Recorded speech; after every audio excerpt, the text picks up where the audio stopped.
अगर इस तरह की आपकी विवाह रेखा है तो शादीशुदा जीवन में आती है समस्याएं। हस्तरेखा शास्त्र के अनुसार हाथों की लकीरों को देखकर आपके जीवन को लेकर कई बातों के बारे में जाना जा सकता है। हर व्यक्ति की कनिष्ठिका उंगली के नीचे बुद्ध पर्वत पर हथेली के बाहर की ओर से आने वाली रेखा को विवाह रेखा कहते हैं। हर व्यक्ति के हाथों में यह रेखा अलग अलग तरह की होती है, जो व्यक्ति के विवाह के संबंध में बहुत कुछ दर्शाती है। हथेली में उपस्थित विवाह रेखा को देखकर बताया जा सकता है कि व्यक्ति का शादीशुदा जीवन सुखमय रहेगा या फिर समस्या रहेगी। हस्तरेखा शास्त्र के अनुसार व्यक्ति की विवाह रेखा समान रूप से एकदम स्पष्ट होनी चाहिए। स्पष्ट और गहराई वाली विवाह रेखा आपकी अच्छे सुखमय वैवाहिक जीवन को दर्शाती है। ऐसे लोगों का वैवाहिक जीवन खुशियों से भरा हुआ रहता है। तो वही यदि किसी जातक के हाथ में विवाह रेखा कटी हुई हो तो शुभ नहीं माना जाता है।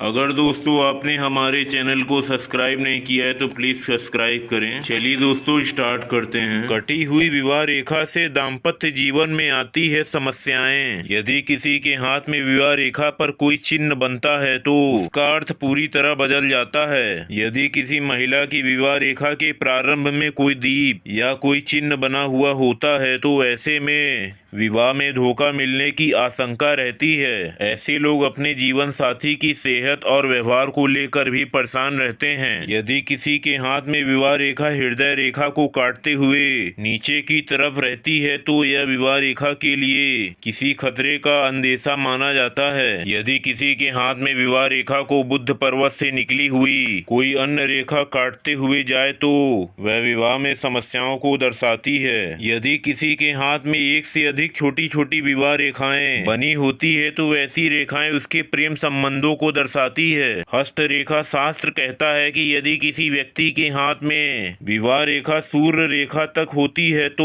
बहुत ही शुभ रहती है। यह रेखा उसका विवाह एक संपन्न घर में होने को दर्शाती है। तो दोस्तों आपको हमारा वीडियो कैसा लगा प्लीज लाइक करें, कमेंट करें और सब्सक्राइब करें। मिलते हैं नेक्स्ट वीडियो में। महादेव।